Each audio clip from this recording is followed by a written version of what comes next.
Thank you for joining us on The Brief. On session 4 of Block Chat, we survived. We didn't think that we'd survive to 4th session. We survived with so many hiccups, yet we're here, and hopefully this session will be with no hiccups, and will add as much value as we expected the other sessions to add.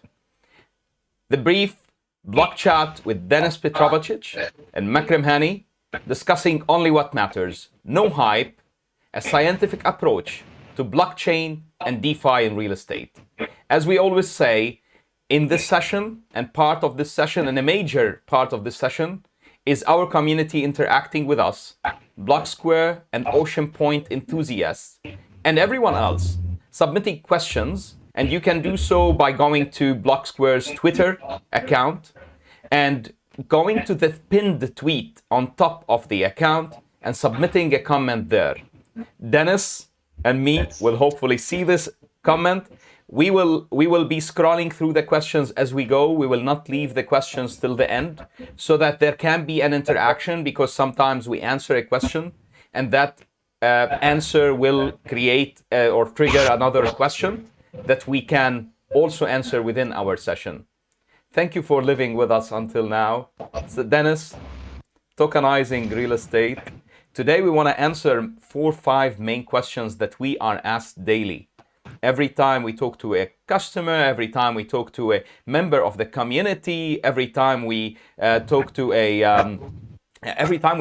somebody who wants to open a marketplace, to start a marketplace, every holder of real estate, we hear that again. So tell me more. Why tokenize real estate, and how difficult is it to tokenize real estate? Hey, Makram. First of all, I hope everybody's hearing us as opposed to last time, right?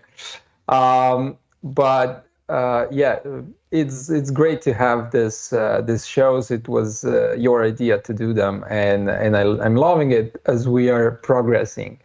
The last session with Simon Owen was amazing. It was a bit easier because it was not live stream, but the experience, I think, was great, and the feedback that we got from people who watched it either when it premiered or later on, it was really positive. We maybe haven't announced this, but what we're gonna do is we're gonna have these pre-recorded sessions. We'll try to do them like maybe 2 times a month with somebody who is also involved in blockchain, in DeFi, preferably maybe with real estate as a connection, but just having him or her as a guest. Whether that's going to be both of us hosting the guest or just Makram, it will depend. But we're looking forward to host people, and if anybody from the field wants to join us in these discussions, feel to reach out to us either through Twitter, LinkedIn, or email. We're here to get the discussion forward. Now, on the question that you had regarding, we have, I must have 1,000 at least calls in regards to real estate tokenization in the past year alone. This is, interestingly enough, from larger organizations to just individual entrepreneurs. They might have a connection to real estate. Most of the time, that's the case. And they're trying to figure out, what's this decentralized finance thing, what's tokenization, what's blockchain, and how they can benefit from it, and how hard it is to do. And a lot of times, the hardest thing or the scariest thing to do is to get your head around the legal aspects. So that's the topic that's being discussed a lot. In terms of technical, a lot of times it might be underrated or underestimated how hard it is to create a compliance system.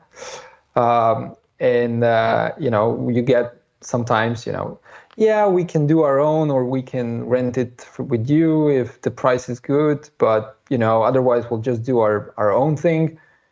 And I know how much time we require to build this. And one thing is, when you code stuff, not a coder directly, but I work directly with the team. It's not about writing lines of code as much as getting a very clear understanding of what you want to achieve. And I think defining that blueprint is the hardest portion of it. Putting the project together is not an easy task at all. Yeah, I'm sure you lived it extensively, specifically with Ocean Point in the past 8-9 months. Yeah. Yeah, for sure. Ocean Point is more in relation like a B2C type of product where you interact with the community, and that's what we're doing now. While the infrastructure we built before, it's more of a B2B type of business where you have clients that are opening a new business or maybe just a new proposition on the market with an existing business. And the interactions and the dynamics are definitely different. But yeah, to answer your question initially, I think it was how hard it is to tokenize real estate and why. Tokenize economic rights, yeah, because mostly in many countries, or in most countries, and the universal approach today is tokenizing economic rights. Yeah, I think that mostly what people actually find out when researching online is the STO model, which seems really simple, right? You create a company, SPV, that will hold the title of an asset, and you incorporate it so that tokens represent shares in that company.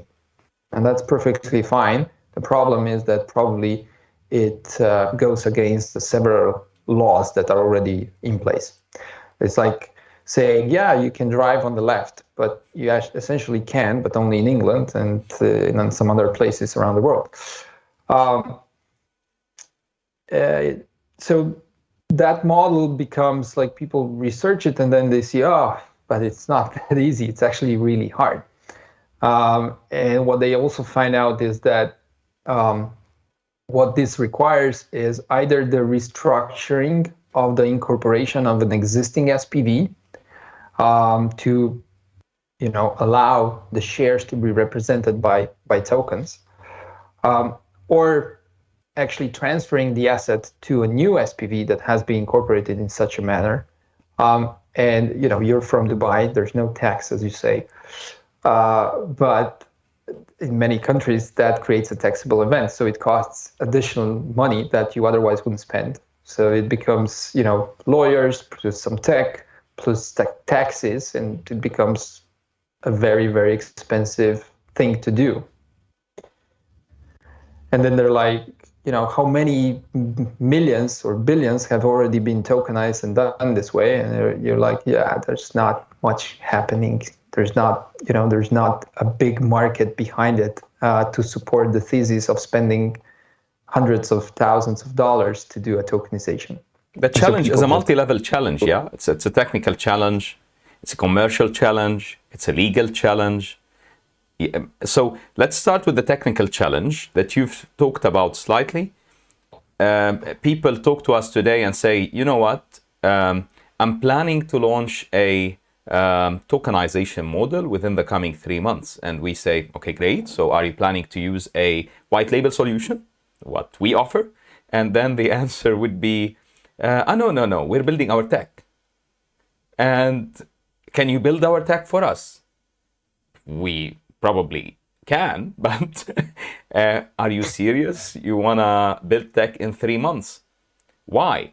Because unless we don't know what we're doing, it took Blocksquare much more than 3 months to build the tech. So I do not believe it's a 3 months job. It's a 3 months task. And whenever you enter any project related to coding or related to programming, you will discover one very important subject. That is, delays are part of your project, and delays that cannot be accounted for because and I'm not a web developer or app developer or a coder or a technology person, yet I can tell you from the very little experience I had with it, with the much money that I spent prior to getting to know Denis and prior to deciding that, you know what, I'm not into tech. Why try to do something that I'm not into? Yeah, I've developed a team and I have a development team and I'm creating my own tech. And then I said, you know what, let me go to the pros, people who are building this day and night. I'm into real estate. I was building tech. I spent so much money and so much time. I learned nothing of that except one thing. Do not. So that's the only thing I've learned. You have one line of code that goes wrong, and then you need to review the whole code. And then to debug code, and again, maybe here I'm talking outside the terms that I do understand, you live a mess, and a mess that cannot be quantified in time or money, and that's a problem. So that's the tech difficulty.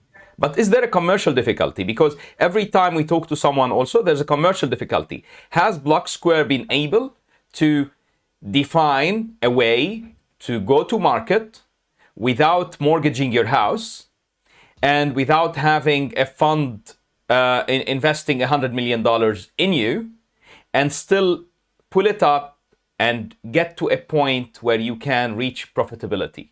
Have we? I think yes. I mean, the expense to launch a marketplace, we decreased it drastically. This is basically a no-code product. You can launch a marketplace in a heartbeat. The challenge is not tokenizing real estate. Tokenizing real estate is not hard at all, at least with the tokenization model with economic rights that uses the corporate resolution as the legal component.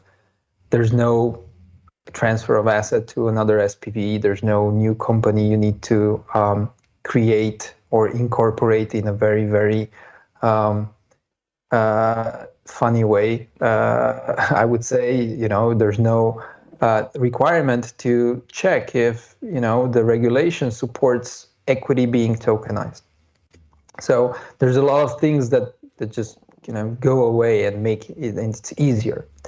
But convincing the market to purchase tokens and invest in real estate through that purchase of tokens, that's another thing. And I think that's the hardest part of launching a marketplace, is creating a trustworthy environment where your end customers will trust your money. Trust their money to go into real estate investments through the purchase of tokens. And that's it, like how to breach that trust. And I think with Ocean Point, we're bringing a new value proposition where you can, launch a marketplace and just list assets there. And the value proposition to the asset owners is, you can start staking and earning some crypto. And for now, this is like, it's a low risk, but it's not a very intensive thing that one needs to do. It's a good tryout. And you can start building up a community, right? Let's paint a picture. Yeah. It's simple. Yeah. You want to launch a business and you want to get to the market as fast as possible. Yeah. You want to get to the market with as least hiccups as possible. You want to get the market with the maximum amount of know-how put on the table so that you wouldn't be challenged with things that others have been challenged with. Yeah. If somebody have been challenged with something in Malaysia, you should have the ability to learn from that challenge and develop it. So what have we done here at Blocksquare? We've said your marketplace can go to market in a heartbeat with very little capital. So your capex is very limited, or the need for capex is very limited. Your capex does not have to be limited. After that, your operating cost is very limited because you do not need to live the testing period and it is an extensive period. It's a very limited period. 3, the minute you get to market, you don't have a product usually. So if today you launch anything in the world, you're Apple and you want to launch a new car, the minute you touch base with the market, even if you're Apple, you don't have a product. You have an idea of a product that you want to educate people of. Now here is a severe case, it's Apple at the end of the day. But you reach the market and you don't have a product. Even if you're in brokerage or you're a developer in a country, you do not have a product because that's a different product that needs educating. However, if you're able today to start having a product day one, hour one, in a very simple way, because you have the ability to load assets, so you can talk to your customer. It's a zero risk to your customer. He is not sacrificing his revenues, at least for the coming period. Yeah, it's not forever, because at the end of the day, the economic rights behind this asset will be moved. However, for a certain amount of time, that is a zero risk approach. And at the same time, you're not sacrificing or risking him getting into trouble with the law, nor are you, nor are we interested to get you or him into that. So you're simply able to have a product and commercialize it day one, hour one. What business can you operate today where in 3 months you can get to that position? I do not know of any. I hope you do. If you don't, call us.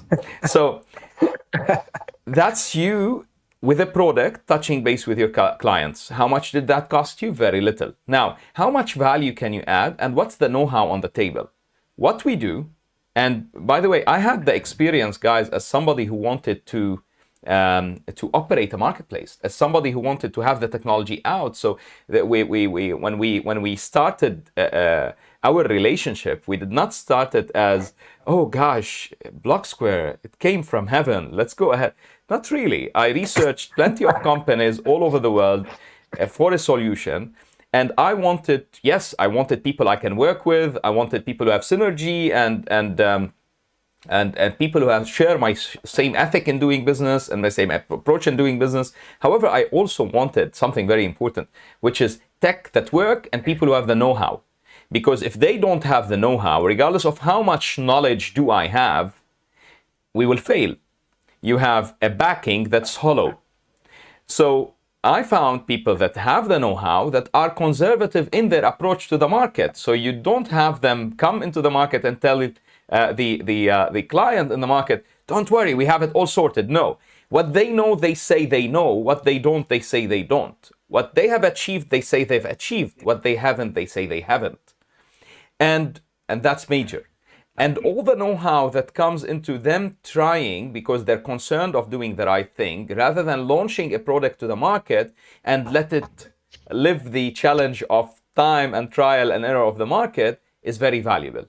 This gets you to success with very little hiccups, because if your reputation cannot afford hiccups, and I expect that it cannot, this can get you there. So I've seen I've been looking at the product, Denis, and I've seen some product. And when I asked you what are those products that are coming soon on Ocean Point, you mentioned that those are from members of our community. So members of our community who own properties and have started, joined the club to be able to get benefits of locking those properties in and testing the product that they believe in.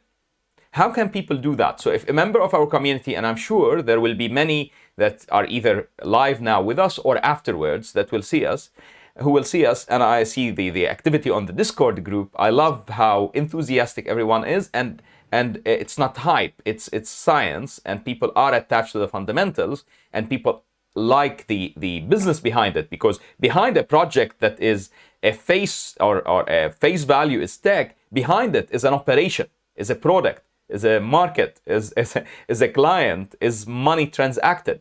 So how can they, if they own real estate today and they want to stake it, how easy is it? Yeah, good question. It's I think it's very easy. I mean, you've tokenized an asset or two of yours, and the process that it where we are. Let me tell you here with the things I felt wrong. with the things I felt wrong, I'm not sure it was an easy process for you. It was smooth for me, but I'm not sure how was it for you. No, it's easy because everything is templated, so it's not trying to figure out things as we go, but we've pre-figured them out. So now we just need to execute them. So basically, the process has a couple of steps. Step number one is we need to generate a smart contract, and it's always the same shell basically. It's an empty BSPT contract that is created. We do them as we see fit. We can do them upfront when we see a couple of new tokenizations coming in. And then next step is for an asset owner to provide some information. We've created a form that is very easy. I think it has the most straightforward required information. And then that information gets entered in the smart contract. And at that point, what we can do is already list it on Ocean Point's marketplace, just basically to be there, to appear there. And afterwards, the next phase is to sign the corporate resolution and the legal process, and this is done through e-signing. And once this is completed, we basically have the asset tokenized. It's as simple as that.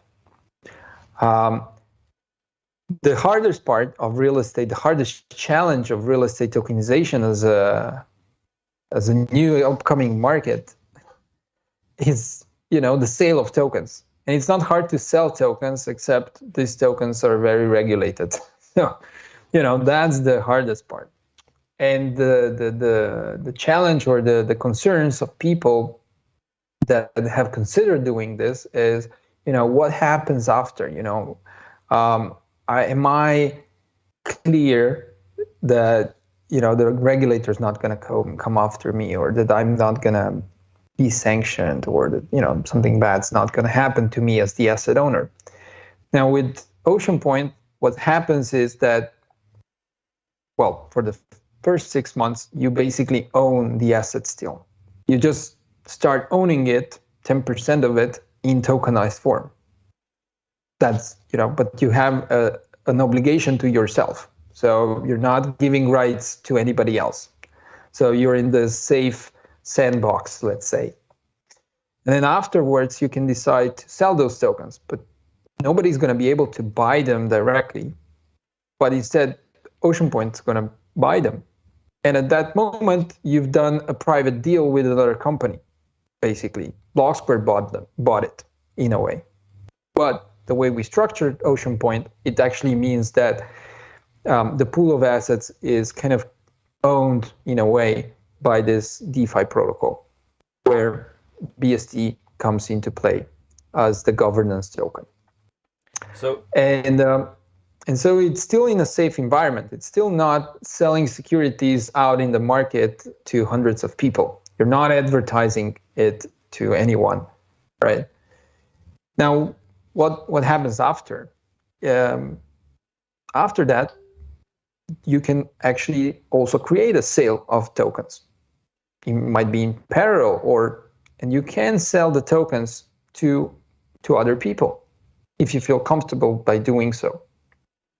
And if there's marketplaces that feel comfortable doing so in their jurisdiction.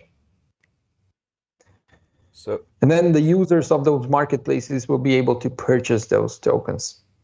So today, even if those tokens do not go to retail, they are being used within Ocean Point environment. So the idea, because this is a challenge for everyone in many jurisdictions, and most jurisdictions, selling a token to a retail investor is not possible unless you go regulated and it becomes a security token offered, which has a different dynamics that's around it. But you can still use them without that, yeah? Yeah. Here, even without this, you can create certain value for yourself as the asset owner. And the goal of this exercise for the next 6 to 12 months, or how long we will enable the staking of real estate assets to earn rewards in BST, is basically to create a community of people that have a real estate background in one way or another, that they have an experience of doing at least one investment in a real estate asset in their lifetime, and getting them in a way vested into BST as a token. Hopefully they will learn about its potential through that process. And it's on us as the leaders in the community right now, and the members, the most active members in the community, to actually create as much as possible material that can educate those asset owners, so they will understand the value proposition on a long term of Ocean Point and why it matters. Because we're talking about staking real estate today, but I'm sure that in a year time, there won't be any rewards for those who just stake real estate. There's not going to go any BST. It's not, the community will vote against it, because they'll say, oh, we already have millions, hundreds of millions of real estate assets, tokenized and near the protocol. And that's not where we should direct, our reward system. And eventually it's not sustainable if it stays that way. So yes, this is... this is supporting growing that environment and growing the dynamism in that environment and adding assets to it. Whenever you lock more value, you get that dynamism at a different level. But so today they stake very easily. They tokenize very easily. I believe it takes 10 to 15 minutes, guys. I lived it twice or thrice. And it's a very simple process, with the exception of few mistakes that I've done, similar to the 549,000% return that one of my properties gave. So Denis, probably he wanted to buy that property immediately, but sent it back to me to correct it. With the exception of that, I believe that the process is 10 to 15 minutes. So anyone who's listening to us today, and any BST holder today, any person who knows Blocksquare, enthusiastic about technology, understands it, go in, test it, try it. There's no risk whatsoever. You're not selling your property today, except to yourself, as you're creating a digital representation of 10% of your property. And you're asking me why 10%? Because we want to get people involved, but our target today is not having 100% of each property. One, second, because there's property that can have leverage on it, so it's more secure to have a smaller piece. And 10% in general, most property have 10% equity, specifically today all over the world, that you can tokenize. Regardless, there's a vigorous process that will happen later on, once this will go into a public offering of any kind. Yet today, you are able to tokenize, stake. It takes you a very easy process. You can test it the minute that you see. So in 6 months, you see that this didn't work for you. You pull out, thank you. You tried out the technology. You had an attempt to be a pioneer, and it didn't get your liking. No problem. You move on. Now, this is how we tokenize. Yet, the very important other question is, how can we offer to parties the ability to tokenize in different environments? So if somebody is listening to us today and he's in Brazil, he's in New York, and he wants to benefit from doing so, he understands the technology. He may have tokenized already with us today, or he doesn't own property to tokenize, but he has customers or relatives or people he knows that he would like to assist with that solution. How can he do that, Denis, and how can he benefit from that? Well, it's just like you said. It's they can benefit.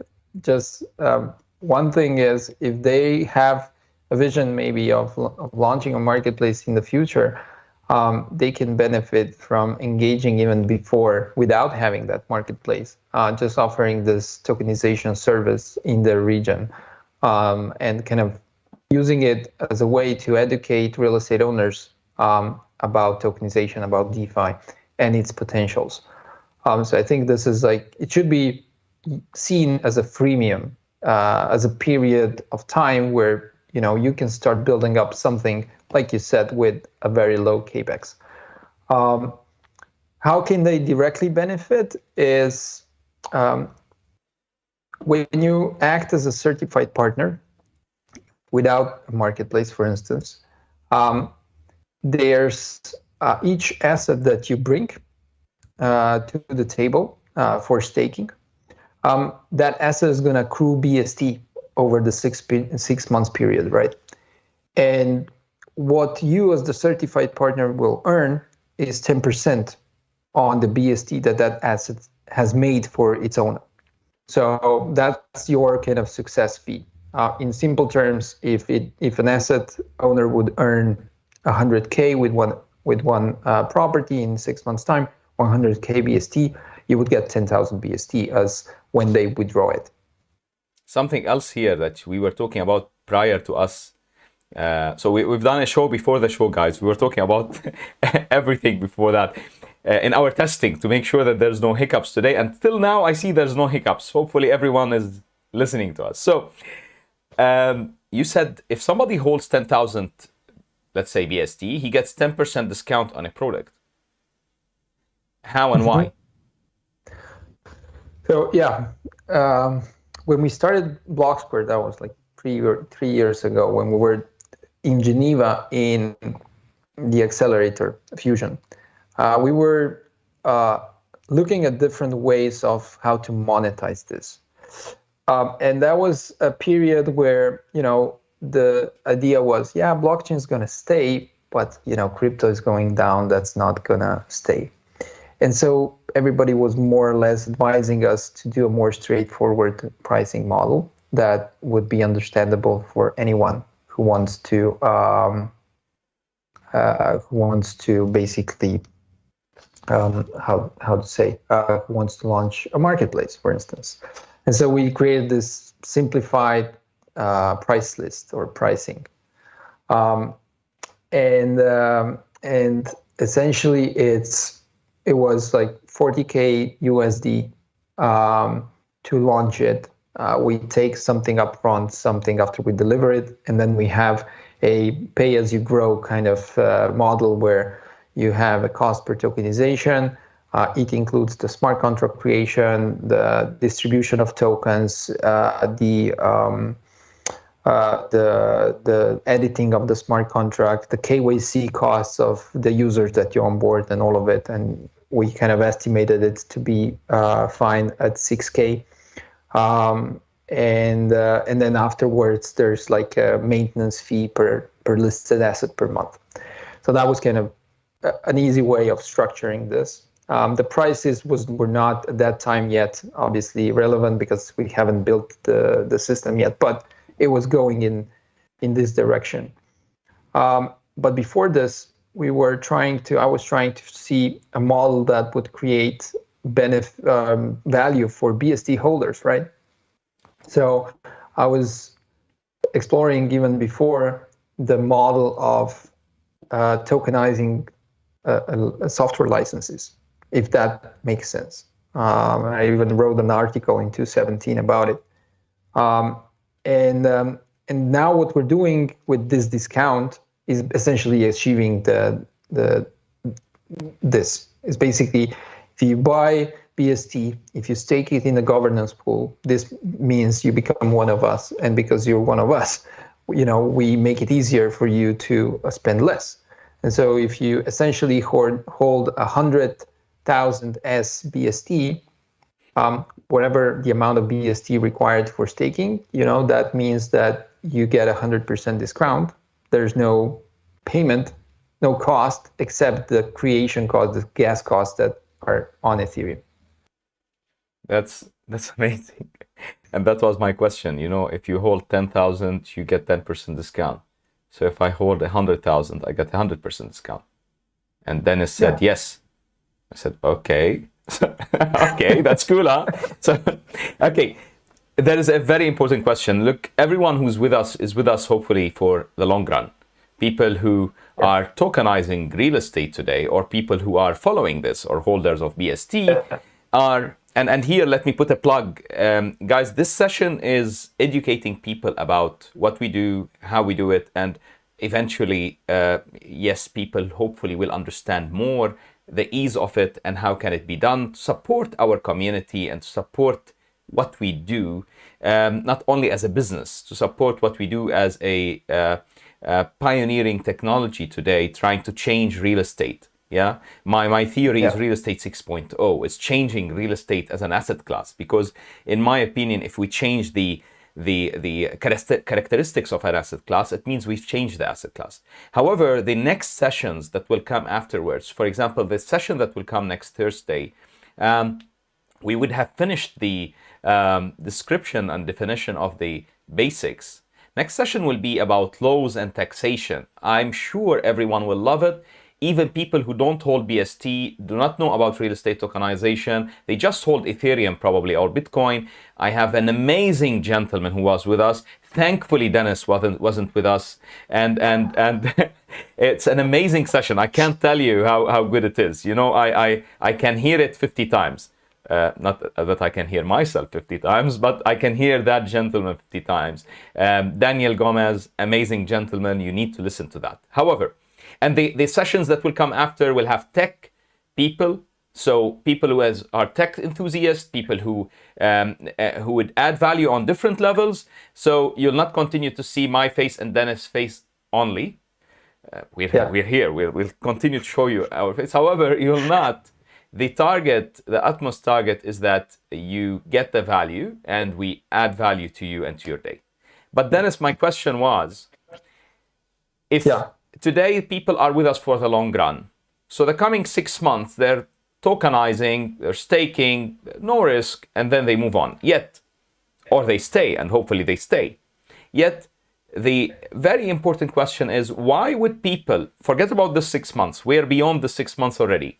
Why would people tokenize their homes? Why would anyone tokenize his house? And let's categorize people today into two categories. One, having a house and living in it. Why would he tokenize his house?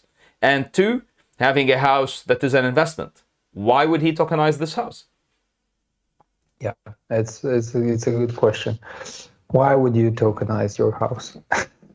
Because I was just having a great conversation with two entrepreneurs, they're developers in Belgium, just last week and this week. And we were talking about this exact type of question, like why would people tokenize 10, 20% of the value of their home? And maybe, they will feel scared about doing that with their own home, but, eventually I see that this will be a standard thing to do. Like, have you tokenized your apartment? I just, issued another 5% of tokens, Can I stop you here for a second, just a very fast second, and thank few of those who are with us, like Claude. Sorry if I'm saying the names wrong. Mr. Atun, and he has a question here that we will answer in a second. And Mr. Charan, impact of war on the APY. We'll talk about that in a second. I see great questions, guys. Thank you for that, and keep them coming. Appreciate it. Sorry, Denis, but I needed to jump onto that. Yeah. Go ahead. Yeah, perfect. I see also some questions that came from our community regarding of Ethereum and moving to proof of stake and stuff like that. Having, for instance, have we considered moving to another blockchain? These are more technical questions, but I'll definitely take them on. If there's Luke sharing with us that he's really enjoying the episodes that we're shooting, the sessions that we're having, and how is our ability to onboard assets, if this is like going as expected or not. I think It's going better we than will expected, know. isn't it, Dennis? I think yes. Honestly, it seems like easier than I thought. It's also easier Like, to it will be talk with easy in the asset owners than beginning, I but thought. probably afterwards we will have a hard time doing it. Yeah. Yeah, Before having probably an there's easy going to time. be. So it will be easy, then difficult, then it becomes easy again. Yeah, probably there's going to be phases, right? And but if we target the type of people, the type of owners of real estate properties well, then my bet is we're going to reach or similar like-minded people that maybe didn't know that this exists or there's this possibility, and they'll be excited about learning that it does. Because the target here, in my view, like the sweet spot is the entrepreneurial people that made some investments in real estate through the successes they did in the past, but they're not, I don't know, asset managers of 500 million worth of real estate that need to convince a line of people before taking any action. But they can do it themselves. It's like their decision to do, yeah, let me do it. Yeah, why not? Let's do it and see how this goes. And talking to this type of people, you learn that it's I'm interested to so know what easy. happened with the entrepreneurs that you were talking to in Belgium. So yeah, we were discussing about the question, why would you tokenize 10% of a home? And yeah, Or I your think whole this is home. going to It be, doesn't have to be 10%, yeah? So why would anyone yeah, tokenize? Somebody living in his house or yeah. somebody renting it? Why would they tokenize? I don't know. You want to reinvest money. You've created a lot of equity. You've made a down payment of 20% when you bought the home, and then 5 years later, you were able to pay off half of your mortgage because you did good business, and now you're stuck with, not stuck, but you have a lot of value in your home. So why not take another mortgage? Because that's sometimes down the line in your life style, you don't want to owe money to other people. You just want to move your equity. And in this way, you're basically doing this. You're not creating a higher risk for yourself, which taking another mortgage is exactly that. It's like taking a mortgage on Yeah, a so maybe mortgage. you want to diversify from that asset slightly. So with time, the value of the asset have grown. Let's say and I take only here numbers for argument's sake. Let's say your total net worth is $1.5 million. You had $750,000 in the asset and $750,000 in everything else. And that asset have grown in value. So now that 750 is 1.5. So as a percentage of your total holding, that asset is of significant size, yeah, of bigger size than you want exposure to real estate. Although I don't believe there's anything called so much exposure to real estate. Look who's talking. However, when you do so, you can liquefy a part of what you hold and still live in your house or still get the rental from it, isn't it? Yeah, exactly. So you are basically saying, hey, I have this home, it's appreciated in value at the moment. You can, and you need to find others who, either one party or multiple parties, that want to invest in that asset because of other reasons.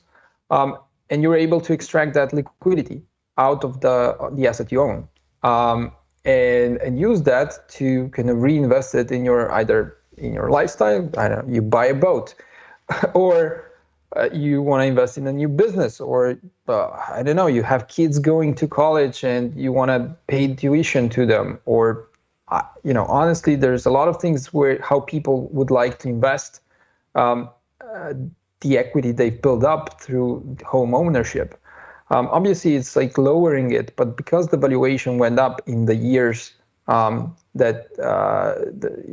the years that you were paying off your mortgage, that might seem something like a reasonable thing to do, especially because maybe the outstanding amount of your mortgage comparing to the loan to value ratio, it's much more favors your equity position, and you want to, you feel comfortable, sharing that equity with others, so that you can, you have a good investment that you need to do, or maybe you need to buy a new apartment for your grandson to study in London. I don't know. Actually, when I was recording Breadcrumbs, an idea came up and we recorded it. Why would anyone, or one of the reasons anyone would tokenize is you simply have a property that it's not the right time to sell it because market is cyclical and market changes. Sometimes it's positive, sometimes it's negative for you. And you want to be able to liquefy a very small part of it to pay for your son for university. And that's a way to do it. So 100%. But why would somebody, do you envision too many people who live in a house here? Aris, by the way, I'm calling you by your YouTube names, guys. Thank you for sharing, but this is what I'm calling you with. Aris said, I'll definitely tokenize a home or an office in the future. Why would somebody tokenize his office or the home he lives in? Well, let's suppose that the office is owned by the company he owns, or maybe there's a couple of founders. Maybe let's say it's a production facility, for instance, right? Maybe they need to buy a new machine, and sell tokenizing and extracting liquidity out of 10% of that home or that office might produce this earning or this investment opportunity. So if you're tokenizing your home, it's probably related to something that has to do with your family, with the things that surround your well-being. So you might invest it in education, or you might invest it in something fun. I don't know. So I've tokenized my house. I live in it. Is there a way, or do you envision that in the future, people who want to live specific or build specific houses, or maybe upgrade their houses, they will tokenize their house? So you're tokenizing the house itself to utilize that money to upgrade your house. Do you envision that happening? Or people who want to live, I'm conservative in my spending. So whenever I spend, I always think twice before it. And if I want to today say, you know what, I want to build a house that is amazing, black on black, beautiful gardens, I would think twice before putting that cash out. So do you feel that that's an opportunity for me to say, you know what, I want to live in that house, but I don't want to pay $2 million to have it or $5 million to have it. Why not tokenize it? And then I can live in the house that I've designed, or was designed as per, if I've designed it will be a mess, that have been designed as per my will or wish or hope, and live in it. Mm-hmm. Is that something you envision happening in the future? I think for sure. Like, people are going to use tokenization to do a lot of things. The only question is, will they find liquidity? So as I said, tokenizing an asset is not hard. It's finding buyers for that token is the hardest portion of it. Today, but I think it's finding buyers for that token today. Today, yes, of course. I'm talking about today, not tomorrow. Yeah. But I think regulation is going to catch up. I think Ocean Point, as we're building it, I think it's going in the direction where this is mitigated the troubles of selling tokens to individuals. So if we're able to grow it consistently, I think it can offer those kind of liquidity incentives events for yeah. I'm looking at the questions. Let's answer some questions. Let's pick some questions, right? First, Alex says, we're enjoying you with us also today. All right, perfect. So let's answer a question here. In the long run, people will surely tokenize their home and businesses. This is not a question. Impact of war on APY. Is that a question you can answer? I don't know of which war. There's so many running around. If a war is around you, I believe, wherever you are in the world, it affects you. But does it always affect you negatively? If you're in real estate, I'm not sure. I believe sometimes it affects you positively, unless it's running in your country, and then probably non-stability is dominant. But global wars, guys, are something that devastate the APY of humanity in general. So I believe that wars should stop regardless. We should learn how to communicate with each other. Although, look, that's an idealistic view to human beings, I believe. I don't believe we will ever,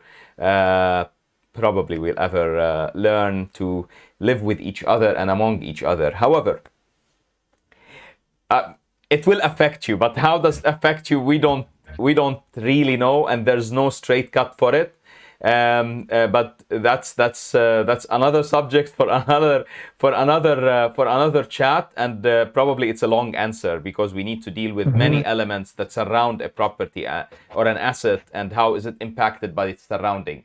There is a question here: is there a DeFi lending DApp, Ocean, white label, and I'm asking the question as it is, that has a smart contract that allows you to get a loan off your property, and DeFi lending app receives their fees in the loan? Oh, that's a good question. If there's such a DeFi app, it would be great to hear about it, I guess. I certainly haven't found it. One thing about using tokenized real estate as collateral is how you liquidate defaulted loans. So that's a conversation that we had last, in December 2020, when we were kind of researching the problems in DeFi and in relation to real estate tokenization. So to cut the answer short, I don't know about this type of T-app. What we are building with Ocean Point is a way to not collateralize a single asset, but instead selling the tokens of your asset to Ocean Point as a protocol. So parting away from them and receiving back a stable coin in return as payment. And we believe that stable coin can be used as collateral. And the reason for it as collateral, for instance, in MakerDAO, like that would be one of the mid-term goals to get points to be accepted as collateral in MakerDAO. Because then you can build up a UI where you tokenize your asset and you basically collateralize it and receive DAI as a loan. And you can actually build it in a way how the question was formulated similarly, how the question was formulated on YouTube. So in other words, you can do something similar to that through Blocksquare and Ocean Point, but currently you can do exactly that. In the future you may, and maybe there is an app that will come up eventually, and I expect that somebody out there somewhere is thinking of that today, and hopefully there is. But the challenges on collateralizing asset that Denis talked about are major, so that's why everyone should think twice prior to doing that, or thinking that he has a solution for that. And the second thing, by the way, we're talking about our advisory board at Blocksquare, and by the way, we have an amazing advisory board. You'll start seeing some members of our advisory board within the coming few weeks. Join us on a spotlight, track us there. It's very important to have an advisory board that's active and that cares. So when they see that an asset seems to be priced wrongly, or an APY of 59,000% by mistake, is they point it out, and it is dealt with. So, and on the side of that also, the ultimate goal is a DAO, and here I will leave Denis to talk to you about what do we mean by a DAO. So, and Denis said something. If we continue consulting each other on that, it's not really a DAO. It's supposed to be a community thing. What is a DAO, and are we ready for that today? What is a DAO? So there's 3 letters in DAO, right? And the first is decentralized, and the last one is O as organization. And decentralized organization, it's something that I think we are, in a way, a decentralized organization, because our team is spread out across a couple countries now. And, we're collaborating. We have never, Makram and I, met in person.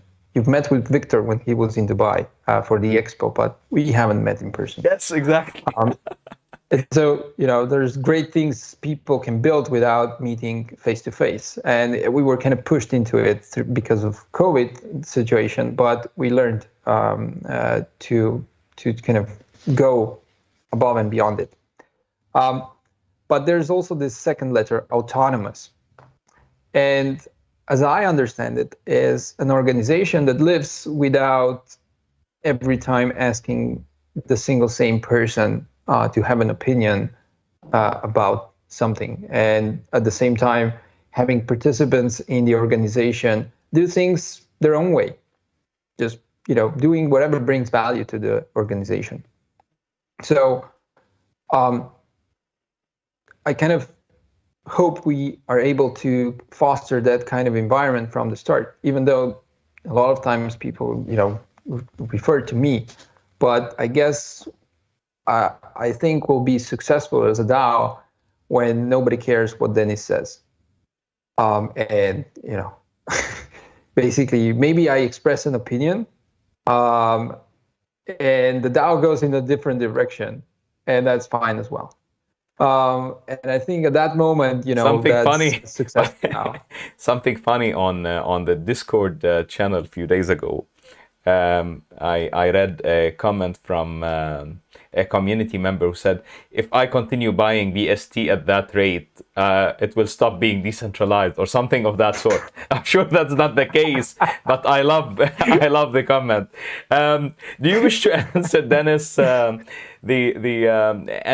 question from Khulud about the change of Ethereum proof of stake to proof of stake, and what does it impact us with, or the security with, and are we looking at changing to a different technology? This is really hard questions, but are good questions. My belief is that a blockchain secured by proof of stake instead of proof of work provides a different incentive to nodes, to those who run those nodes. And the incentive being, if I stake, I need to hold the asset itself. So my kind of to bring value is to bring value to the holdings of the staked coin. In this case, Ethereum, for instance. While if we run on proof of work like Bitcoin, the value is in the mining setup, in the mining rigs, in the software and the hardware. Computing power, yeah. Facilities, exactly. And so I don't really care about the coin itself that I'm mining, but more about my operation as a business.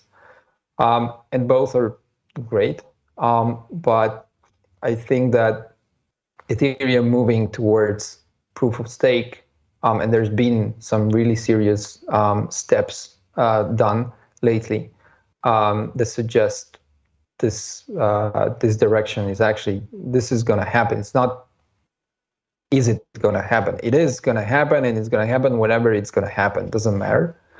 And at that point, Ethereum is going to become a very, very interesting infrastructure, because it's going to keep the decentralized environment that it created, as long have a proof of stake system that promotes higher throughput, but not necessarily higher throughput. It doesn't increase it. It just creates a bigger incentive to provide lower cost per transaction than for stakers than it does for miners right now. So I think this is like economics that will play out. So it will improve the tokenomics behind it. It will improve the cost of gas, which is significant, and everyone runs away from Ethereum in a way or another, or some run away from Ethereum. But what we say always, what Denis said, and a year ago probably we talked about that, is why Ethereum. It's because it's so stable. It's a solid environment, and that's why you build on something that wouldn't disappear tomorrow morning, or doesn't have major issues within its ecosystem, isn't it? So do you feel that this will affect the security, and would we consider moving to another technology? I think we have two layers here. One layer is the security you need to have when you're tokenizing real world value, like real estate. Like, would you feel Makram secure if we're building on a non-tested or less tested blockchain that kind of has potential to be hacked in one way or the other? I don't think so. Like, the track record that Ethereum has value. With real estate, I believe the gas fees are insignificant, specifically with real estate. Exactly. And so the fabric used, I think we're going to definitely stay with Ethereum layer 1 because of that security. Now, the DeFi part, that can move in different directions, and for different types of clients. We can go to a layer 2 with Ocean Point, so just enabling one and the other.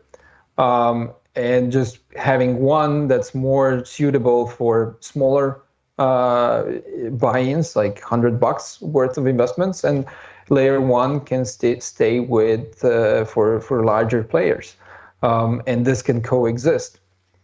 So yes, definitely exploring multiple layer 2 solutions as well, and monitoring various bridges, because that's the bottleneck, or not the bottleneck, but that's the point of failure. And I think that's where the most exploits happened in the past 6 months, were exactly in the various bridges that were exploited in some way or another. So safety, I think, is number one concern, and then the next one is fees. Speed and costs. Yeah. Denis, do you have anything else to say to our community and everyone out there? We had a good session with no heard of hiccups till now, so it's great. Do you have anything to say? I believe we answered most of the questions. Yes, we received some last-minute questions here that probably we won't have time to answer right now, but we'll definitely answer them in Discord. Maybe, why not? Maybe I just do a video answer just for a particular question. So don't feel discouraged if it didn't get answered here. Sure. And Alex's, we answered your question. It will be published hopefully in the coming day or two. Yeah. Because he asked a question on YouTube. We've answered it. In a day or two, it will be published. Denis Petrovcic and Makram Hani have been with you in the 4th session of Block Chat. As we said here on the brief, we discuss only what matters. And thank you for being with us. I hope that you've enjoyed this session, and I hope we do add value. Have a pleasant day. Thank you.